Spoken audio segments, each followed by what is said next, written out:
Hey everyone, this is Ryder from Skip. It's Thursday, April 15th. I hope you're having a great day. Another important update on EIDL loans and targeted EIDL grants, the progress there, and some new information. Specifically, the denial letters and reasons. We've put up information there to help you. So if you've been denied or you're still waiting, you may want to take a look at this and of course watch until the end. And I'm also going to talk about EIDL loan increases, what calculations we think the SBA is using. They haven't publicly said yet, but we have a good sense. As always, thanks so much for tuning in and subscribing and liking this video so more people see this information and can get the help they need.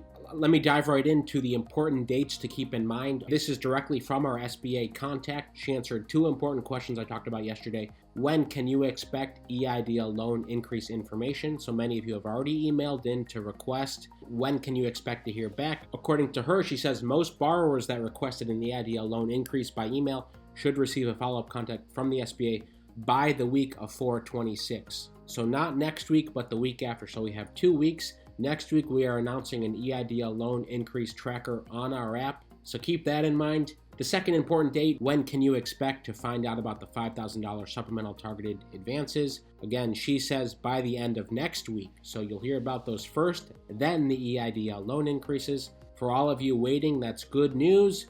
And many of you are reporting receiving your targeted EIDL advances this week. Here's our poll from 3 days ago. We're almost at 5,000 votes. 54% of you have been invited, but you're still waiting for either approval or denial.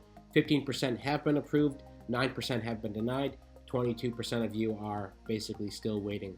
These numbers are changing. We'll run a poll either tomorrow or Monday. I expect more approvals, more denials, and maybe less in that haven't been invited bucket. But this poll is surprising. It's more progress than I expected. Okay, if you are curious about the rejection letters, I went over some of them yesterday, but I heard that many of you may want to read the letters yourself, especially if you are still waiting or if you've been denied. What are the types of letters? We've posted them on our app. I will leave a link right at the top of the description for this. There's a couple buckets of denials. There's not eligible denials. That's based on the 3 criteria for targeted EIDL grants, being in a low-income area.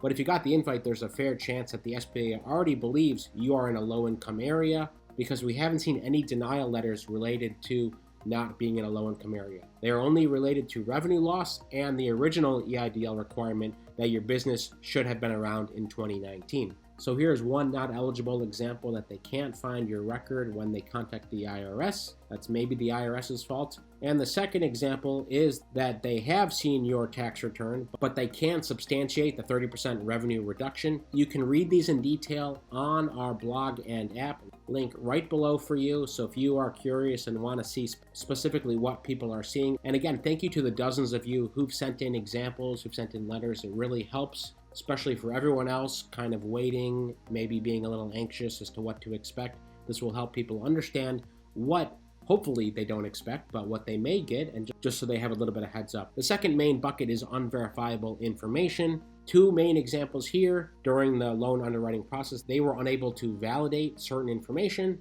And the second one is if they can't validate your bank information. There's something about a W-51. We are looking into that to find out what that may mean. If you know what that means, tell us in the comments. Other people, I'm sure, have that same question if they've gotten this specific rejection letter. We have heard that several of you have. And finally, a 5th main reason is if you're on a do not pay list. I hope you're not on a do not pay list, but some of you are. Now, we're a bit unclear about the reasons here, but in this case, there are specific instructions. You can email targetedadvance@sba.gov with a subject line of do not pay. At this moment in time, there's no appeal process. You can email targetedadvance@sba.gov. If you want extra help, you have extra questions, or you're interested in other funding, grant, or loan opportunities, of course, we have links on our app. You can start a free Skip Plus trial. So these are letters. Thanks again for everyone sending in those examples. Now, before I talk about the EIDL loan increase and how that might be calculated, should you request an EIDL loan increase? This is also up on our blog today. We go over some pros and cons. I'll just briefly read them, but if you want some of these details, you can go to our app. Obviously, low interest rates is a big perk, 3.75%. 30-year maturity, that's basically unheard of from private lenders. Large funding cap, up to $500,000 now, and a trusted lender. The SBA is legit, backed by the federal government. The cons, however, are that a personal guarantee is required for loans over $200,000.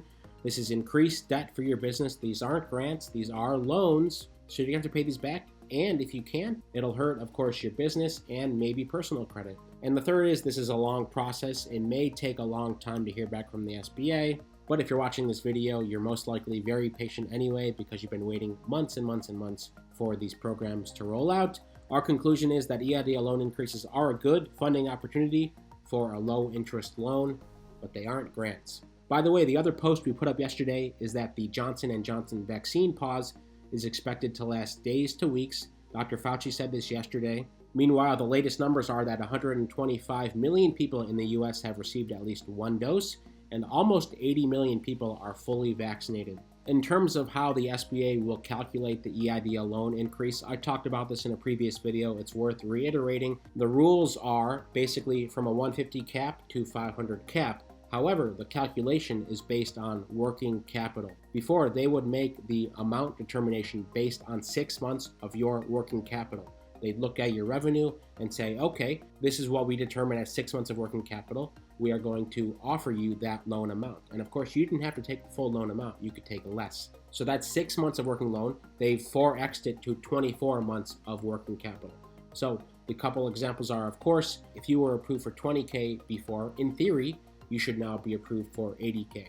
If you were approved for 50K before, you should now be approved for 200K. If you were approved for the maximum amount, 150K before, you should now be approved to the limit. So 4 times 150 is of course 600K, but that's higher than the limit. So you will probably max out at the 500K. Again, this is based on the limited guidance the SBA has provided, basically saying they're going to shift from 6 months to 24 months. We'll see what actually happens. I've emailed the SBA again to try to get more clarity there. But of course, in 2 weeks' time, we can expect to hear more about the EIDL loan increases. Next week, we expect to hear more about the $5,000 targeted EIDL grants. As always, I'll keep you posted. Thank you so much for supporting us on behalf of myself and our entire team. It means so much. Be sure to subscribe and share with a friend. And most importantly, stay well, stay healthy, and I'll see you tomorrow.